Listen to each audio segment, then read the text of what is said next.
আসসালামু আলাইকুম। সংবাদে আপনাদের সবাইকে স্বাগত জানাচ্ছি। আমি ফিরোজ তোহা। শুরুতেই আরবে কেবলস সংবাদ শিরোনাম।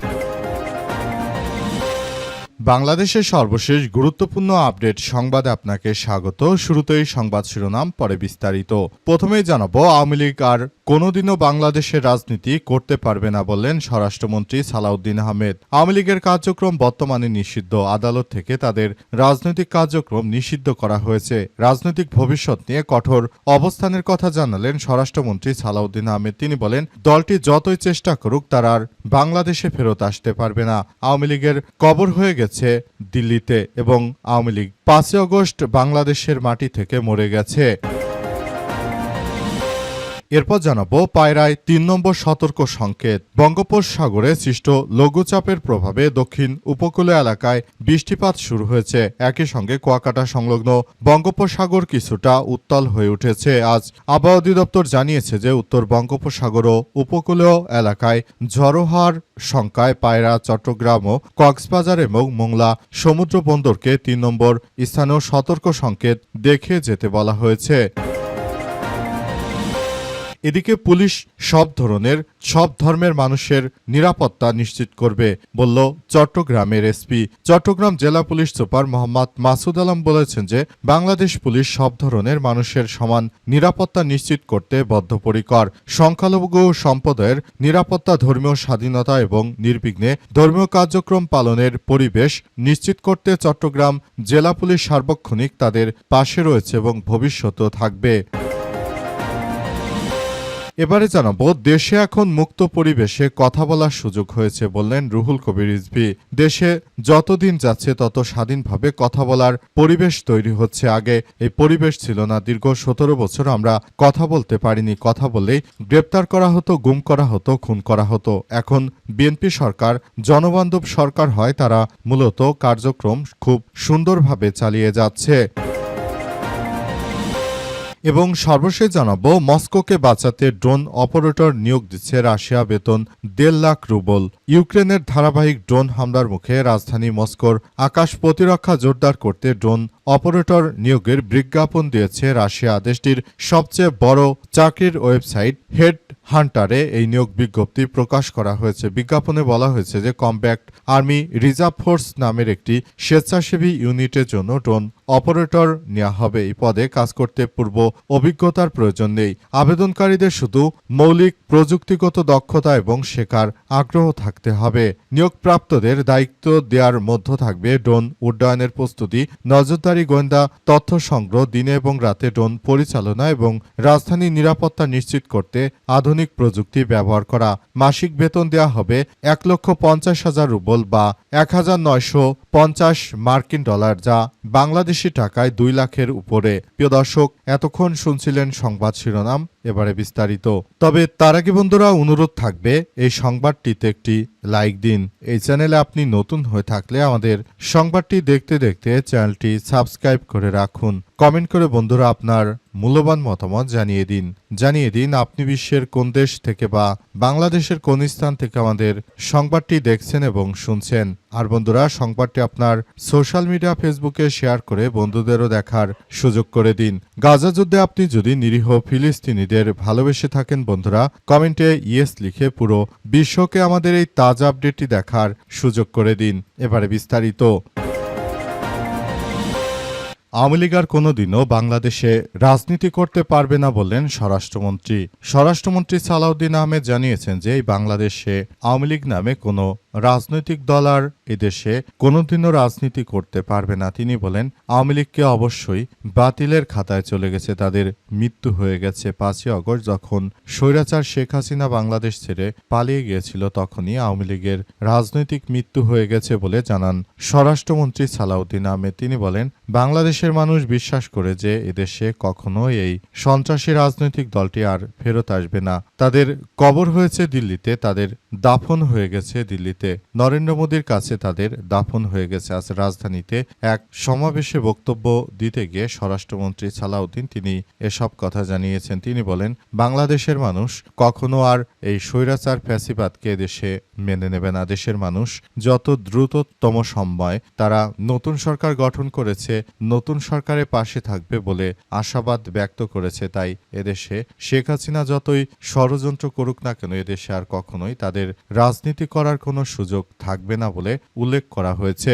নতুন করে এই সমস্যাগুলো মোকাবেলা করা এই মুহূর্তে আমাদের সবার জন্য বড় ধরনের এক কার্যক্রম বলে উল্লেখ করেছেন স্বরাষ্ট্রমন্ত্রী। স্বরাষ্ট্রমন্ত্রী আরও জানান যে বাংলাদেশটাকে সুন্দরভাবে গড়ে তোলার মধ্য দিয়ে আমাদের সবাইকে এগিয়ে আসতে হবে এবং আমরা নতুন একটি বাংলাদেশ যে গড়ে তুলতে চাই, সেই বাংলাদেশকে গড়ে তোলার মধ্য দিয়ে মূলত আমাদের সবাইকে নতুন বাংলাদেশের শুভেচ্ছা জানিয়েছেন স্বরাষ্ট্রমন্ত্রী। স্বরাষ্ট্রমন্ত্রী আরও জানিয়েছেন যে দেশের মানুষ কখনোই এই আওয়ামী দুর্বৃত্তদের আর ভোট দিয়ে কখনোই নির্বাচিত করবে না, সেদিন শেষ হয়ে গেছে। পায়রা সমুদ্র বন্দরে ৩ নম্বর সতর্ক সংকেত। বঙ্গোপসাগরে লঘুচাপের প্রভাবে দক্ষিণ উপকূলীয় এলাকায় বৃষ্টিপাত শুরু হয়েছে। একই সঙ্গে কুয়াকাটা সংলগ্ন বঙ্গোপসাগরে কিছুটা উত্তাল হয়ে উঠেছে। আজ ৪ জুলাই আবহাওয়া অধিদপ্তর জানিয়েছে যে উত্তর বঙ্গোপসাগরে তারা তীব্র এই ঝড়ের আশঙ্কা করছে। তাই নতুন করে এই সব এলাকাগুলোতে ১ নম্বর থেকে বাড়িয়ে ৩ নম্বর সতর্ক সংকেত দেখাতে বলা হয়েছে। পায়রা নৌবন্দরে এই আবার পূর্বাভাস দেখাতে বলা হয়েছে। সেখানে মূলত নতুন করে এই বর্ষা মৌসুম আসার ফলে তীব্র বৃষ্টিপাত এবং সাগরে ঢেউ সৃষ্টি হয়েছে। নতুন করে এই সব সমস্যাকে মোকাবেলা করার জন্য মূলত এই সতর্ক সংকেত দেখাতে বলা হয়েছে। সতর্ক সংকেতের পরিমাণ আসলে সবাইকে খুবই গুরুত্ব সহকারে দেখাতে বলা হয়েছে, কিন্তু এখন পর্যন্ত আসলে বিষয়গুলো খুবই খারাপের দিকেই যাচ্ছে। এখন পর্যন্ত সমুদ্র সতর্ক সংকেত ৩ নম্বরেই রয়েছে। যারা উপকূল থেকে মাছ ধরার জন্য সমুদ্রের গভীরের দিকে যাবে তাদেরকে খুবই সতর্কতার সংকেত দেওয়া হয়েছে এবং তাদেরকে বলা হয়েছে তারা যেন খুব সাবধানে চলাচল করে, যাতে করে কোনো বড় ধরনের সংঘাতের মধ্যে তাদের পড়তে না হয়। উপকূলীয় এলাকায় সবাইকে এড়িয়ে চলার প্রতি উদাত্ত আহ্বান জানানো হয়েছে এবং বলা হয়েছে যে খুব শীঘ্রই এই বিষয় নিয়ে তারা আবারও বার্তা দেবে এবং সেই বার্তা অনুযায়ী খুব দ্রুততম সময়ের মধ্যে তারা নতুন সিদ্ধান্ত জানাবে। আবহাওয়া অধিদপ্তরের পক্ষ থেকে এতটুকুই আমাদের হাতে এসেছিল সর্বশেষ তথ্য, সেটি আপনাদেরকে জানিয়ে দেওয়া হলো। পুলিশ সব ধর্মের মানুষের সমান নিরাপত্তা নিশ্চিত করতে বদ্ধপরিকর বললেন চট্টগ্রামের পুলিশের এসপি। চট্টগ্রাম জেলা পুলিশ সুপার মোহাম্মদ মাসুদ আলম জানিয়েছেন যে আমরা বাংলাদেশটাকে সুন্দরভাবে গড়ে তুলতে চাই। সেজন্য আমরা বাংলাদেশের প্রতিটি ধর্মের, বর্ণের এবং প্রতিটি মানুষকে আমরা সমানভাবে সমান সুযোগ সুবিধা দিতে চাই। তিনি আরও জানিয়েছেন যে আমরা বাংলাদেশের প্রতিটি মানুষকে বলে দিতে চাই যে বাংলাদেশের প্রতিটি মানুষ, তারা সংখ্যালঘু হোক বা সংখ্যাগুরু হোক, তারা দেশে সমানভাবে ধর্মীয় স্বাধীনতা পাবে। এদেশে আমরা এমন কিছু দেখাতে চাই যেটা সারা বিশ্বের বুকে শান্তি ও সমৃদ্ধির বাংলাদেশকে আরও এগিয়ে নিতে পারবে বলে উল্লেখ করা হয়েছে। তিনি আরও জানান যে আমরা এমন একটি বাংলাদেশ গড়তে চাই যে বাংলাদেশে আর কোনো ধরনের কোনো সমস্যা থাকবে না। আমরা এমন একটি সুন্দর ও সমৃদ্ধির একটি আধুনিক বাংলাদেশ আমরা গড়ে তুলতে চাই, যে বাংলাদেশটাকে আমরা খুব ভালো অবস্থানে নিয়ে যেতে খুবই কার্যকরভাবে ভূমিকা পালন করতে পারবো বলে জানিয়েছেন পুলিশের এই চট্টগ্রাম রেঞ্জের এসপি মাসুদ। এর আগে যখন তিনি ঢাকা ছিলেন তখনও তিনি জনগণের জন্য ব্যাপক কাজ করেছেন। তিনি যখন ঢাকা থেকে তাকে চট্টগ্রামে পরিবর্তন করে দেওয়া হয়েছে বিএনপি সরকার ক্ষমতা আসার পর, তারপরও এসপি মাসুদ তিনি মূলত বাংলাদেশের জন্য অনেক ব্যাপক ভূমিকা পালন করছেন। তার কারণে সবাই চট্টগ্রামের মানুষ আগের থেকে স্বস্তিতে নিঃশ্বাস নিতে পারছে, কারণ জঙ্গল সলিমপুর এলাকায় মানুষ কাজকর্ম ঠিকমতো করতে পারত না। যতই দিন যাচ্ছে ততই বাংলাদেশে স্বাধীনভাবে কথা বলা যাচ্ছে বললেন রুহুল কবির রিজভী। বিএনপি সিনিয়র যুগ্ম মহাসচিব এবং প্রধানমন্ত্রী তারেক রহমানের রাজনৈতিক উপদেষ্টা অ্যাডভোকেট রুহুল কবির রিজভী জানিয়েছেন যে বাংলাদেশের মানুষ এখন আগের থেকে অনেক স্বাধীনভাবে তারা কথা বলতে পারছে। তারা চাইলেই যে কোনোভাবে আগের থেকে অনেক ভালো ভালো কিছু করতে পারছে, কিন্তু বাংলাদেশের মানুষ আসলে যে ধরনের কার্যক্রম চালিয়ে যাচ্ছে সেটি কোনোভাবেই বিগত ১৭ বছরে তারা করতে পারত না। ১৭ বছরে আওয়ামী লীগের ফ্যাসিস্টরা সাধারণ মানুষ কোনো কথা বললেই তাদেরকে গুম খুন হত্যা সহ নির্যাতন সহ বিভিন্ন কার্যক্রম আসলে চালিয়ে যেতে পারত। তাই আমরা বিষয়গুলো খুবই গুরুত্ব সহকারে দেখছি।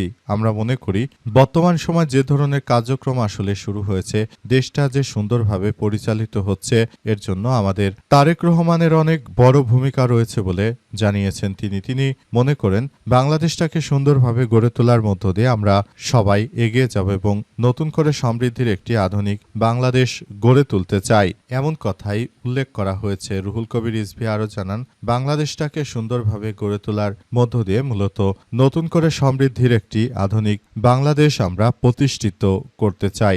এমন ধরনের কার্যক্রম আমরা চালাতে চাই যাতে করে ভবিষ্যতে পুরো বাংলাদেশ আরও ভালো অবস্থানে যেতে পারে এবং নতুন করে আমরা বাংলাদেশটাকে একটি সমৃদ্ধির বাংলাদেশ হিসেবে আমরা গড়ে তুলতে পারি বলে এমন তথ্য নিশ্চিত করা হয়েছে। অ্যাডভোকেট রুহুল কবির রিজভী আরও জানান যে বাংলাদেশটাকে সুন্দরভাবে গড়ে তোলার মধ্য দিয়ে আমরা এগিয়ে যেতে চাই।